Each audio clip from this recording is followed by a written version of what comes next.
Concerning the Nephilim, who were the Anubis canine heads, Malchech, Elohim, and the Nephilim, and their 72 kings? This has to do, of course, with Nephilim of the Genesis Bible, and also, of course, what we have as evidence in ancient Egypt, for example. The man-eating canine heads, they were man-eating. They were of the 17 abominable tribes, the Nephilim, that inhabited the land of darkness, through which, according to Arabian legend, Alexander the Great passed in his search for the water that would grant him immortality. Pseudo-Calisthenes mentions the name of 17 abominable races, tribes.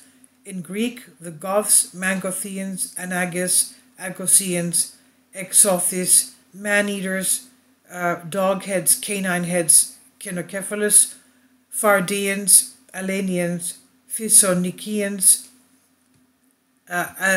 Asians, Dranians, Depharians, Pythians, Thelmatians, Marmithians, Agrymanthians, and they speak of a bronze gate which Alexander the Great ordered to be made and coated with a material so durable, cyanthinthe, a material so durable that neither iron nor fire destroys it, so that the 17 abominable tribes could be shut forever inside these caves in which they took refuge to escape Alexander the Great, who was to put an end to them.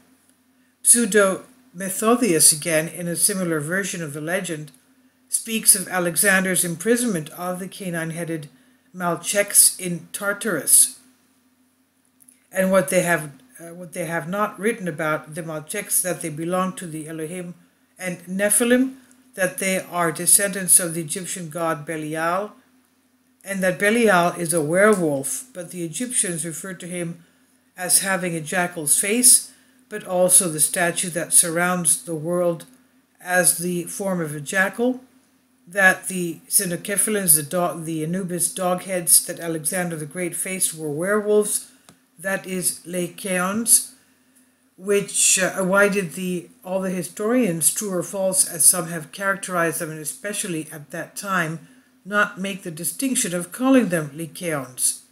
Because the word dog-headed certifies that it was a man with a dog's head, which is the hard part, and that they can understand it. And what else can one imagine has been written without any documentation from anywhere?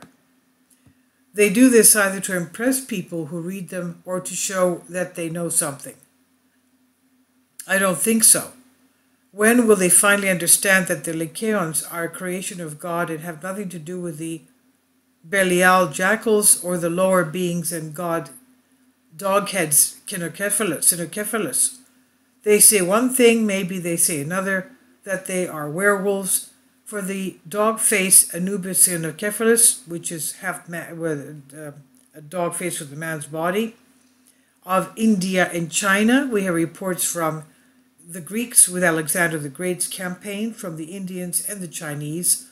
All three of these people, Indians, Chinese, and ancient Greeks, speak of cynocephals, that is, dog-headed people with dog heads. People, that is, the body is of a man with a dog's head, which references are historically documented, and this is of great importance. In Egypt, we have the deity Belial, where images show that he had the head of a jackal, the rest of his body was human. Here again, the statue once called him, as I said above, werewolf. I will explain to them the difference with the caines, but I think it will make a mistake, because these astute people want to write that it comes down to them. Well, for the dog-headed ones, but also for the Egyptian deity Belial, as the historical text says, he was always in this form, that is, he was not a shapeshifter and could change and become human, while the caines have a human appearance, and whenever they want to change and become caines, secondly, their whole body is covered with hair like that of a wolf, while the canines Anubis type and the Egyptian god Belial are depicted without hair. So why do some want to distort the truth meaning of what each is? Do they have any benefit of being bogged down by some? Or, as I said above, in order to impress the readers, they write a bunch of nonsense and inaccuracies. Whatever their purpose is, they distort the raw reality, creating a mess of semi-knowledge for some who don't know exactly what each gender is. To give you an idea of what I mean, if someone writes about Cerberus, a huge dog with 3 heads, where he guarded the entrance to Hades, Hades is an area or a name of the underworld where many idiots confuse and think it is the god Pluto. They will immediately write about a dozen on the same subject for to impress a bunch of inaccuracies. One will write that Cerberus was a Lycaon, another will write that maybe he was a wolf dog, someone else will write that he was not a wolf dog but a Rottweiler breed because he was a 3-headed dog of hell, and so on. Of course, this happens on the internet quite often, and it also happens in book publications, but it's a very rare phenomenon. It's said by some that the seat of the Nephilim and Malchech is located in Taklamakan Desert in Xinjiang Province, North China. The name Taklamakan in the local language meant you go in, but you never come back out. There they say that there is an ancient pyramid of enormous dimensions on the top of which once stood the temple of Baal. So under this ancient pyramid, which is called the White Pyramid, there is an underground state called Machtane, which in the Narbend language means white state. The White Brotherhood, not the White Priesthood, for which the elders of Mount Athos know, that the Elohim and the Malchechs are there and that they are preparing the destruction of the world. I wish I knew what they really were about, so to speak openly about the events that are so confusing and yet so unknown at the same time. The genera of Nephilim, and these are them: the Cronian genus, number 1, the genus of anthropomorphic Nephilim, that is, to which the Olympian gods, or El, from which we are descendants, also belonged. The Els were the philanthropic part of the Nephilim who apostatized from the philosophy. The 2 is the genus Walak, a monstrous genus which had the legs and head of a goat and the body of a man, and the second beast of the apocalypse. Number 3, the genus Malchech, the largest race of Nephilim with an almost human body, without hair, as shown by the statues, where they depict him as the deity Belial and the head of a jackal, that is, Anubis. The greatest tyrant of mankind. You'll find tremendous information from Egyptian history. Number 4, the Narud genus, goat-like with goat legs and a human body, who had small horns, the well-known satyrs with their leader and god Pan. Number 5, the genus Revach. These are the centaurs, horse body from the waist down and human body from the waist up. 6, the genus Kararech, with the body of a man, the head of a bull. There's reference to the Orphica text about the Argonauts. We're talking a bit about a minotaur here. Number 7, the genus Slavek. They had a red humanoid body with a head that had bony folds, the back and back horns of the front. They are a reference to ancient Greek literature as well as Egyptian history. Number 8, the genus Dusvek. They are well-known cyclops. Number 9, the genus Lostvek, with a human body and a feline head, that is the head of a cat, the so-called lion men. Number 10, the genus Sahirneh, with the head of a bird and the body of a man. Some say that Mothman might be something like that. Number 11, the genus Lachmech, with the body of a cat with wings and the head of a bird. They are known in ancient Greek literature as Gripes. 12, the genus Kachsnach, with the body of a human and the head of a reptile, a species of draconian reptiles.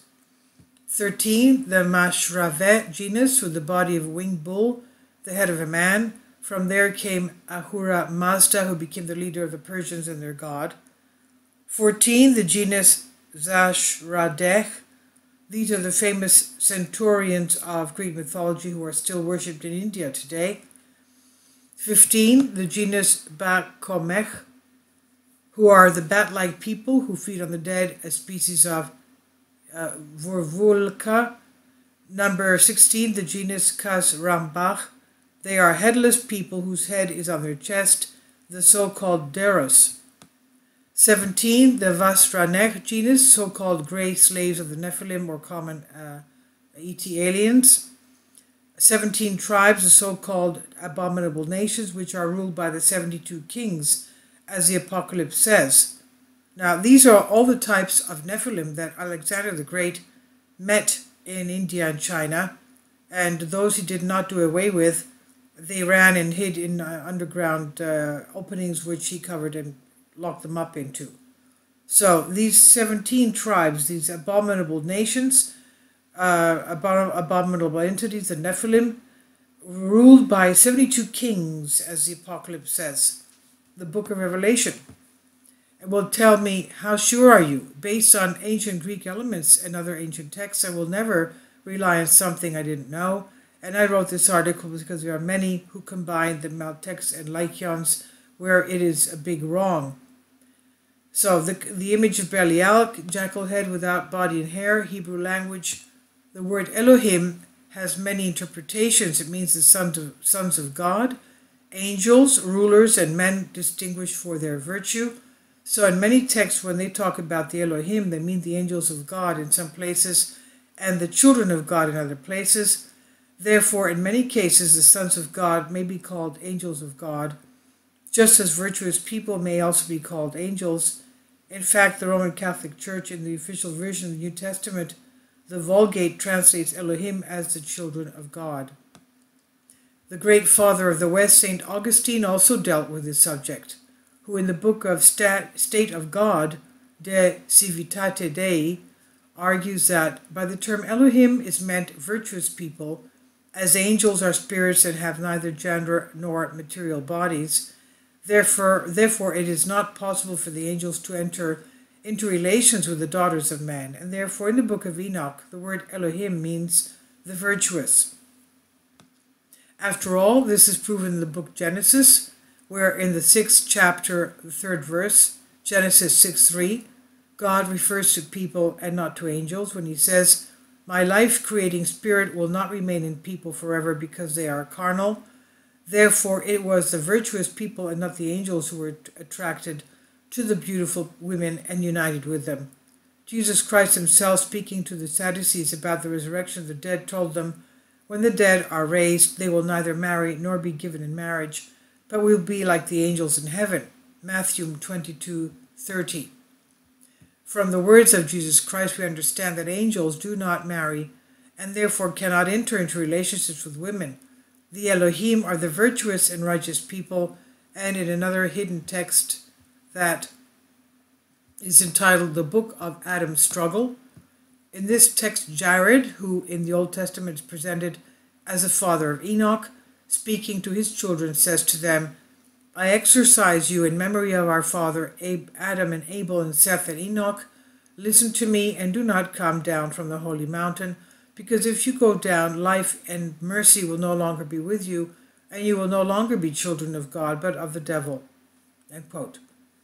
In conclusion, we could say that the theme created about angels and the making of relationships with the daughters of men in the book of Enoch is due to the wrong translation of the Hebrew word Elohim, which is translated in the Greek language gave it importance of angels and not a virtuous people. So we find that angels and Elohim are two different entities, incorporeal angels and corporeal Elohim. The material body does not necessarily mean flesh. The orders of angels are seraphim, cherubim, thrones, ownerships, strengths, powers, principalities, archangels, angels, battalions, Elohim, El Nor, El Lin, El Zin, El Nir, El Lan, El San, El Terra, Elgan, Eltan. According to Genesis, first God created Elohim and then the angels. The Elohim are considered higher entities than the angels, especially the first Elohim, the oldest of all time, at times, as Enoch says. And after the creation was completed, he commanded to create man, in whom, in the image and likeness of the first Elohim. Since man would be in the likeness of Elohim during his evolution, he would be superior to the angels. For this reason, the rebellion of the angels took place, led by Samael, also known as the devil. The angels who were cast out became known as fallen angels. Later came the fall of man from the sky with the well-known story of Adam, Eve, and the apple. Of course, all this requires a huge analysis which is impossible in such a small space. At the fall of man, God commanded to watch over earth and man, Elohim, and man 201 Elohim, and to man the command, you increase and multiply. To multiply is to become more, to increase is to evolve into what we destined to become. That is, to imitate the imitation of Elohim. To increase and multiply in our glorifying God and working to glorify God. The 201 Elohim, who do not have the right to increase and multiply, have committed a great sin, which his sin you multiply. According to the few publication sources, which are in ancient Greek fiction, the Old Testament and the apocryphal book of Enoch, some according to the Old Testament Genesis chapter 6, 1-2, the Elohim, despite his will, God met with the daughters of men, and beings were created, creatures through though separate, but the result of an act of iniquity.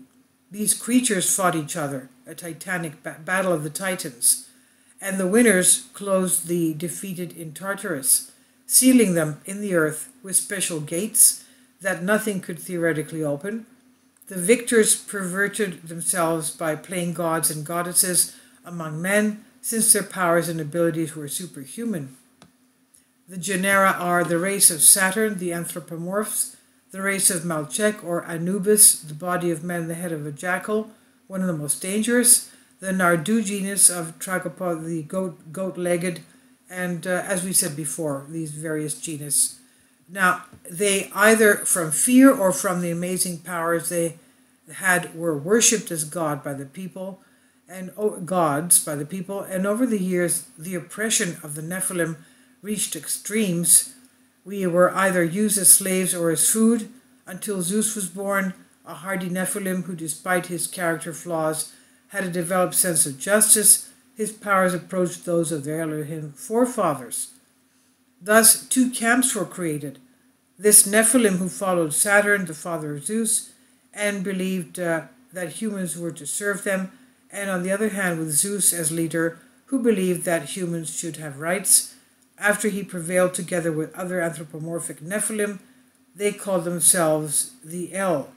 Zeus managed to limit the Nephilim to a very large extent and give freedom and rights to people. Have you wondered why even today we have names on streets like Dios?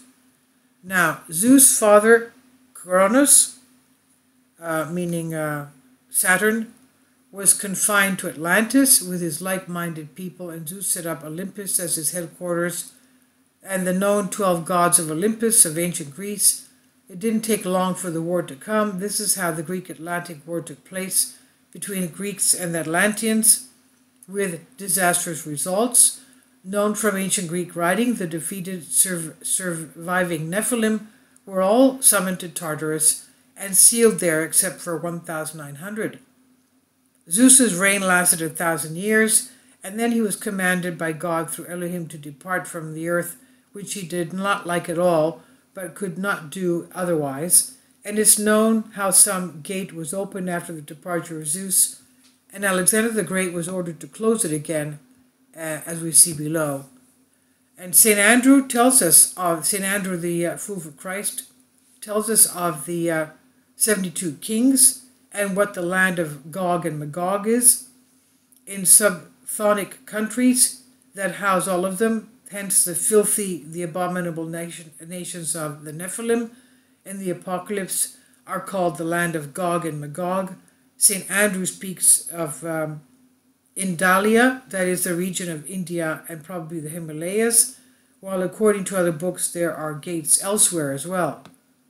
And the 72 kings, the names of the 72 kings are as follows: Baal, Agar, Vasagos, Marbas, Samigina, Valefort, Varvatos, Amun, Bieros, Paimon, Gesian, Beleth, Sitri, Leraz, Balaam, Nan, Nane, Manever, Votis, Zepar, Dipili, Chaos, Marax, Pursun, Horse, Navirios, Name, Glacia Lampolas, Biun, Berith, Ronove, Forneas, Astaroth, Asmodeus, Gape, Furkur, Marchisios, Dres, Phoenix, Malphas, Raum, Facolor, De Vepar, Sax, Sapnok, Ra, Vine, Bifrons, Viola. There's just so many names here. I'm not going to go through them. Anyway, the last one is Andromalius. So what do we know about these gates? The gates were inviolable. You couldn't penetrate them. The underground Nephilim tribes, as a result of mixing with people, grew and became more numerous, and some of these gates happened to be opened before Christ came. Then individual people with faith in one God undertook their sealing. At the last recorded gathering of the fugitive Hypochthonians, these Nephilim from underground, and the sealing of the gates that had been opened is what we read in the text of St. Andrew, the Fool for Christ. And we also know that from the 15th century text, whose author remains unknown, that Alexander the Great shut out the vile nations with bronze gates surrounded by incomparable glass. That is, because the copper alone is not enough and could break, it was surrounded by a kind of incomparable glass, which probably means some kind of energy field. So the gates remain sealed until the last years come, and as we saw above in the Apocalypse, they were to be opened by the angel of God. I should emphasize that there is also a text from the 7th century which vindicates and confirms again St. Andrew, that is, Alexander the Great, sealed these gates. Why don't we know more about these gates? In principle, no one knows about these activities of Alexander the Great, since all the relevant texts, the ancient texts, are carefully hidden. There are many sources that tell us about these gates, but these writings are well hidden in libraries in Jerusalem, the Vatican, Nevada, and Macedonia. In various books on this subject, you say that the seat of the Nephilim is in the Taklamakan desert of northern China, in the Xinjiang province of North China. The name Taklamakan in the local language means you go in, but you never come out. So there is an ancient and enormous pyramid on top of which once stood the temple of Baal. So under this ancient pyramid, which is called the White Pyramid, there is an underground state called Mahtane, which the Nabre language means white state. In conjunction with history and prophecy of St. Andrew, Alexander the Great closed the Nephilim, the unclean nations, under gates under the White Pyramid in the year 326 BC, as well as gateways located in India. I should emphasize that there are portals in other parts of the earth as well as in the North Pole. In fact, he closed 72 kings, as St. Andreas tells us, St. Andrew tells us. So it is these kings who will come out in the last years with their followers and torment the world. They will not kill, but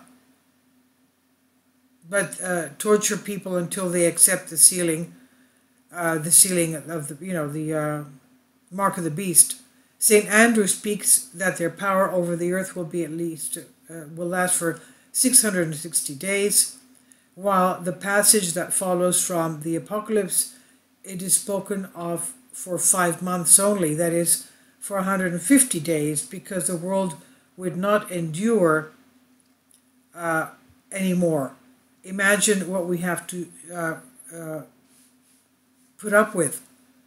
Revelation chapter 9:10, and that they have tails like scorpions and centaurs, and all those tails they have authority to wrong people for 5 months.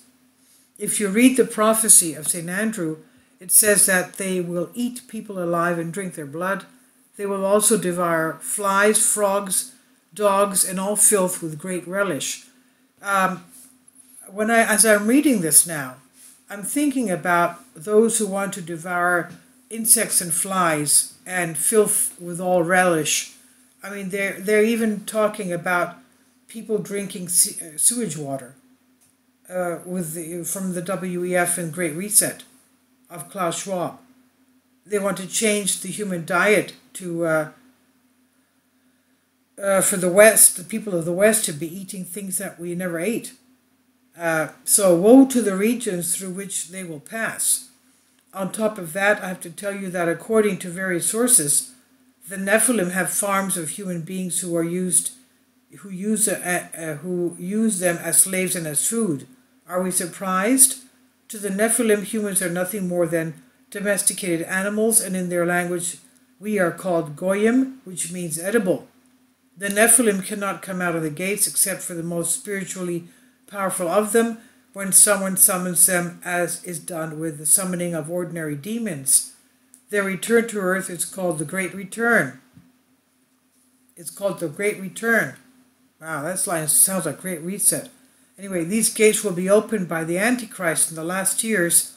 It's no coincidence that it has been said that the martyrs of these years will be even greater than those of the past years, meaning the Christian martyrs of these end times.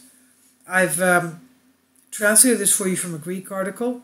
I think it's very apropos and helps us to understand even what we're going through today.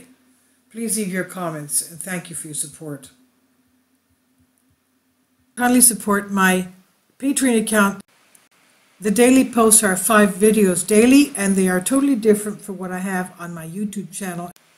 Thank you so much for your support, and that you find all my content so interesting. You'll find the Patreon account details in the description box below.